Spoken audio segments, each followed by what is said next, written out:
معزز سامعین و ناظرین، السلام علیکم۔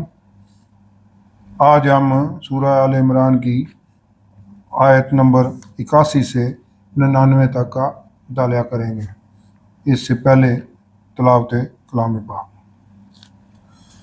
اعوذ باللہ من الشیطان الرجیم، بسم اللہ الرحمن الرحیم۔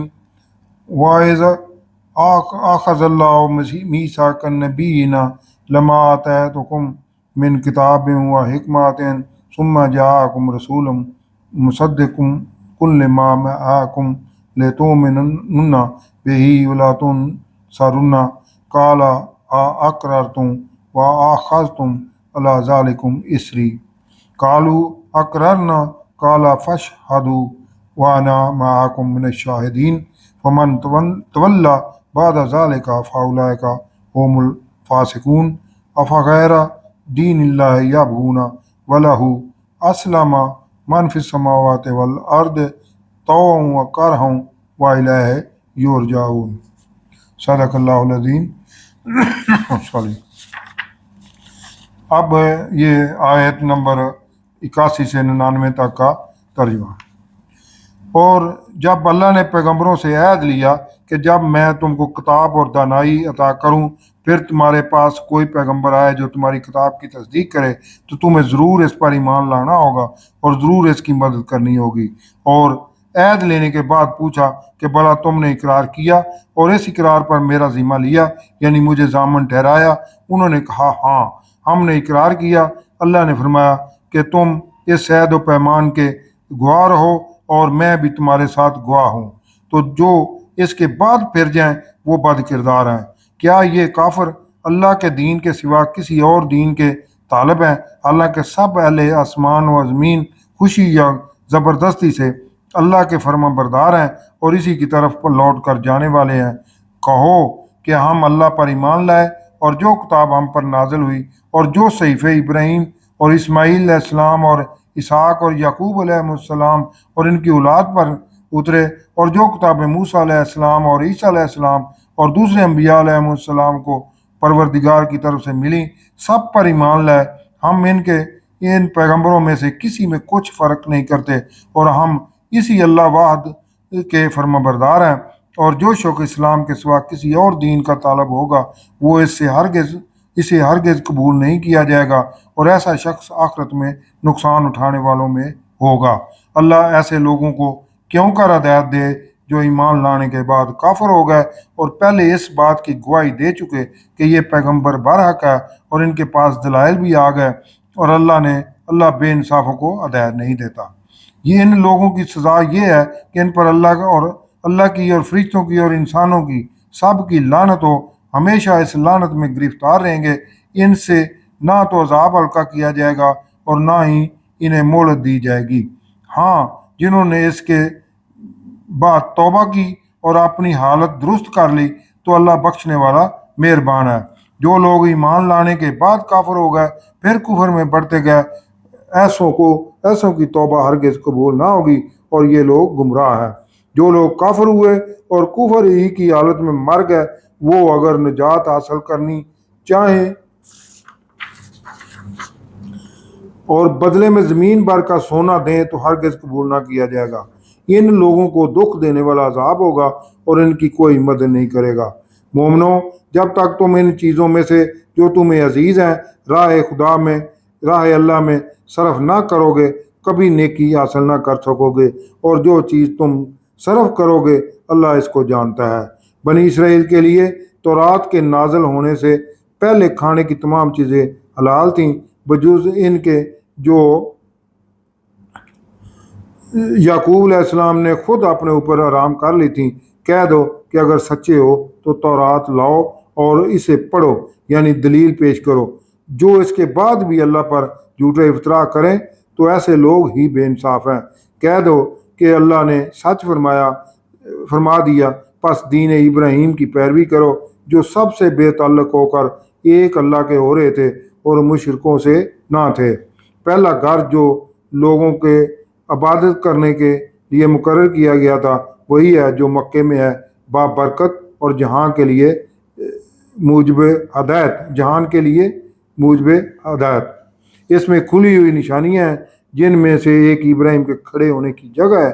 جو شخص اس مبارک گھر میں داخل ہوا، اس نے امن پا لیا، اور لوگوں پر اللہ کا حق یعنی فرض ہے کہ جو اس گھر تک جانے کا مقدور رکھے وہ اس کا حج کرے، اور جو اس حکم کی تعمیل نہ کرے گا تو اللہ بھی اہل عالم سے بے نیاز ہے۔ کہو کہ اہل کتاب، تم اللہ کی آیتوں سے کیوں کفر کرتے ہو اور اللہ تمہارے سب اعمال سے باخبر ہے۔ کہو کہ اہل کتاب، تم مومنوں کو اللہ کے رستے سے کیوں روکتے ہو، اور باوجود یہ کہ تم اس سے واقف ہو اس میں کجی نکالتے ہو، اللہ تمہارے کاموں سے بے خبر نہیں۔ یہ ان آیات کا ترجمہ ہے۔ اب اس کی تفصیل، یہ آیات 81 سے 99 تک ہیں۔ دعوت و تبلیغ اسلام کے بعد اختتامی کلمات کے طور پر اللہ یہود و نصارہ کو اس عہد کی یاد دہانی کروا رہا ہے جو ان کی کتابوں میں درج ہے کہ تمام انبیاء علیہ السلام سے ایک عہد لیا تھا کہ وہ اپنی امت کو بتائے گا کہ ان کے بعد ایک نبی صلی اللہ علیہ وسلم آئیں گے جن کی تصدیق سب سے آخر میں حضرت عیسیٰ علیہ السلام نے بھی کی، اور اپنی امت کو ان کا نام نامی احمد صلی اللہ علیہ وسلم بتا کر بشارت دی جو سچا نبی ہوگا، اور وہ ان کی کتابوں کی بھی تصدیق کریں گے۔ اے میری قوم، ان پر نہ صرف ایمان لانا بلکہ ان کی مدد بھی کرنا۔ بنی اسرائیل پر ہی تورات، زبور اور انجیل نازل ہوئی، اور وہی قوم اب یہود و نصارہ کے دو گروہوں کی شکل میں زندہ اور حضور نبی اکرم صلی اللہ علیہ وسلم کے مد مقابل تھیں، جو انبیاء علیہ السلام سے کیے گئے اس عہد کو بخوبی جانتے تھے، لیکن اب بجائے ایمان لانے اور مدد کرنے کے عہد خلافی کر رہے ہیں۔ یاد رہے کہ اسی عہد کا احسان سورۃ البقرہ میں اللہ نے یہودیوں کو بار بار جتایا ہے۔ عہد خلافی کرنے والے یہود و نصارہ ہی سرکش ہیں۔ اپنی کتابوں اور قرآن پاک کی ہدایت نہ مان کر یہ کون سا دین اختیار کرنا چاہتے ہیں؟ اللہ کے آسمانوں اور زمین کی ہر شے اللہ کے سامنے چاہے یا نہ چاہے سر تسلیم خم کیے ہوئے ہے، اور آخرکار اللہ ہی کی طرف سب کو لوٹ کر جانا ہے۔ اس کے بعد حضور نبی کریم صلی اللہ علیہ وسلم کو فرمایا جا رہا ہے کہ آپ صلی اللہ علیہ وسلم انہیں بتا دیں کہ ہم ایمان لائے اللہ پر اور جو نازل کیا گیا ہم پر، اور جو کچھ نازل کیا ابراہیم، اسماعیل، اسحاق، یعقوب علیہ السلام اور ان کی اولاد پر، اور اس پر بھی ایمان لاتے ہیں جو کچھ موسیٰ علیہ السلام، عیسیٰ علیہ السلام اور تمام انبیاء علیہ السلام پر ان کے رب کی طرف سے نازل کیا گیا، اور یہ بھی کہ ہم ان میں کسی قسم کا کوئی فرق نہیں جانتے، یعنی یہ انبیاء علیہ السلام اور ان کی کتابیں بھی اللہ کی نازل کردہ ہیں۔ اب ان یہود نصارہ میں سے جو اپنے انبیاء علیہ السلام اور اسلام کا راستہ چھوڑ کر کوئی اور دین اختیار کرنا چاہیں گے تو وہ آخرت میں خسارہ پانے والوں میں ہوں گے، حالانکہ یہ یہود و نصارہ ایمان لے آئے تھے اور بعد میں گمراہ ہو گئے، اور اب پھر حضور نبی کریم صلی اللہ علیہ وسلم اور ان کی دعوت کا سچا ہونا ان پر واضح ہو چکا ہے کہ رسول صلی اللہ علیہ وسلم بھی اللہ کے سچے رسول ہیں اور ان کی دعوت بھی سچی ہے، لیکن دنیاوی مسلطوں کی وجہ سے انکار کر رہے ہیں۔ تو ایسے ظالم منکرین کو اللہ کیوں کر ہدایت دے گا؟ یہ وہی لوگ ہیں جن پر اللہ کی فرشتوں کی اور تمام انسانوں کی لعنت ہے۔ اس لعنت میں وہ ہمیشہ رہیں گے۔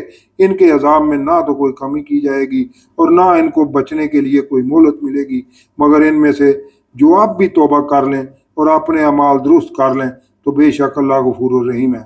مگر جو اپنی ضد کفر پر قائم رہے تو ان گمراہوں کی توبہ کبھی قبول نہیں ہوگی، اور جو کفر کی حالت میں مر گئے ان سے زمین کے برابر سونا بھی عذاب سے جان چھڑانے کے لیے فدیہ کے طور پر قبول نہیں کیا جائے گا۔ یہ وہ لوگ ہیں جن کے لیے دردناک عذاب ہے اور ان کا کوئی مددگار نہیں ہوگا۔ یہود و نصارہ میں سے وہ جو ایمان لے آئے یا پہلے سے ایمان کے دعوے دار یہ نہ سمجھیں کہ ان کی چھان پھٹک نہیں ہوگی، نیکی کے مقام پر وہ اس وقت تک نہیں پہنچیں گے جب تک وہ اپنی محبوب ترین شے اللہ کی راہ میں خرچ نہ کریں، اور جو بھی وہ خرچ کریں گے اللہ اس کو جاننے والا ہے کہ عمدہ اور پسندیدہ مال میں سے خرچ کیا گیا ہے یا گھٹیا یا چھوڑے ہوئے بوسیدہ اور گلے سڑے مال میں سے۔ یہودی حضور صلی اللہ علیہ وسلم پر یہ اعتراض بھی کرتے تھے کہ انہوں نے بعض ایسی چیزیں حلال قرار دی ہیں جو موسوی شریعت میں حرام ہیں، جیسے ان کے ہاں اونٹ کا گوشت اور دودھ حرام تھا اور مسلمان اس کو حلال قرار دے رہے ہیں۔ اگر مسلمانوں کو بھی اسلامی شریعت ہے اگر مسلمانوں کی بھی اسلامی شریعت ہے تو اس میں تضاد نہیں ہونا چاہیے۔ اللہ اس کی حقیقت بیان بتاتے ہوئے فرما رہا ہے کہ حضرت یعقوب علیہ السلام نے تورات کے نزول سے پہلے کسی وجہ سے اپنے اوپر بعض چیزیں ممنوع کر لی تھیں، جن میں اونٹ کا گوشت اور دودھ بھی تھا۔ حضرت یعقوب علیہ السلام کی اولاد نے بھی ان چیزوں کو اپنے لیے حرام سمجھ لیا، اور یہ روایت تورات سے پہلے تھی، لیکن اللہ نے اسے تورات میں حرام نہیں کیا۔